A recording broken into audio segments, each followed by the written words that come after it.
Salut tout le monde, ici iPhone THQ. Aujourd'hui, je vous présente l'application SB Switcher qui est disponible sur Cydia. Je sais pas c'est quoi le prix. J'ai pas regardé, puis là, ben, mon Wi-Fi a comme un problème. Mais bon, je l'ai déjà installé, donc j'ai pas besoin de le réinstaller. Donc c'est ça, c'est SB Switcher. Vous allez dans rechercher sur Cydia, vous marquez SB Switcher tout collé. Puis une fois que vous avez fait ça, c'est la version 1.0.3, vous pouvez avoir de l'information. Faites installer, confirmer.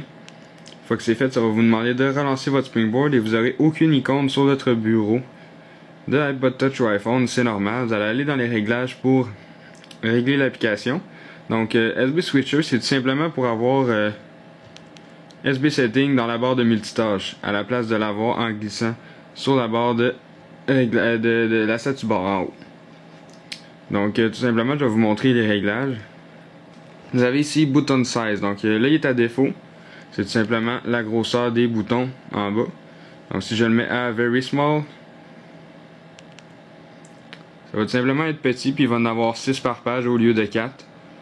Puis là il y a ceux-là qui sont encore plus petits, c'est le bouton Power, Respring et SB Settings pour les réglages. Vous avez le Wi-Fi, Processus, le Data, Brightness, vous pouvez en rajouter, c'est sûr, dans les settings ou quand vous en êtes téléchargé sur Cydia. Donc ça c'est pour la grosseur, moi je vais le laisser à défaut.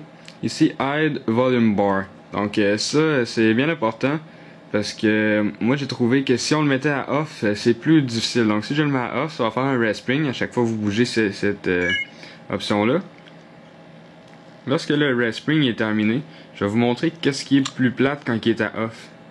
Donc si je double-clique, là ici on va voir la barre de volume, mais mettons qu'on veut tasser 2 fois, des fois on accroche la barre de volume, ça devient tannant. Parce qu'on peut pas tasser rapidement. Donc moi c'est un problème que j'ai trouvé, donc j'ai décidé tout le temps de le mettre à on pour dans le fond cacher la barre de volume. Donc là je ne le mettrai pas à on parce que sinon ça va faire un respring pour rien. Donc ici vous avez des options Lock Screen Switcher. Donc si on le met à on, puis on verrouille, ben vous avez tout simplement la barre de multitâche sur votre lock screen. Donc vous pouvez activer, désactiver par votre lock screen comme vous aviez ici SB Settings dans le haut. Donc ça c'est pour le lock screen. Ici vous avez Now Playing Focus. Ça j'ai trouvé aucune différence. Donc moi je l'ai laissé à on. Keep Switcher Open. Ça c'est quand même intéressant. Si on le met à on, puis vous voulez mettons changer le brightness, la luminosité, ben vous bougez avec la luminosité. Lorsque vous pèsez sur le Home button, votre switcher, si vous pèsez sur le Home button, ça va supprimer, mais si vous pèsez sur le X, hop, votre switcher, la barre de multitâche va rester quand même ouverte, tandis que si on met ça à off,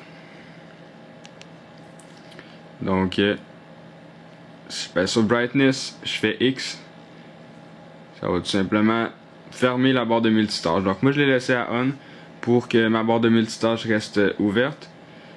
Donc ça on le laisse à on. Puis ici Landscape Switcher, donc ça dit attention, c'est encore une version bêta pour cette option là, donc c'est experimental, c'est expérimental. Donc si on le met à on, puis je vais essayer ça dans la calculatrice par exemple, je le mets en mode landscape, je double-clique, puis vous avez la barre de multitâche tout simplement en landscape comme SB Rotator peut offrir. Donc c'est en bêta mais ça fonctionne quand même très bien. Donc vous avez ici SB Switcher qui fonctionne quand même bien. Puis ça je peux faire mettons un respring, puis ça va tout simplement relancer mon appareil. Donc dans le fond c'était ça, c'était tout simplement pour vous présenter SB Switcher qui est disponible sur Cydia. Donc c'est ça, c'est iPhone THQ. N'oubliez pas de vous abonner à ma chaîne de YouTube en cliquant en haut sur le bouton de s'abonner, et cela va permettre de recevoir toutes les prochaines vidéos que je vais mettre en ligne. Et visitez aussi le site internet iPodTouchIsaPro.com. Merci beaucoup, au revoir.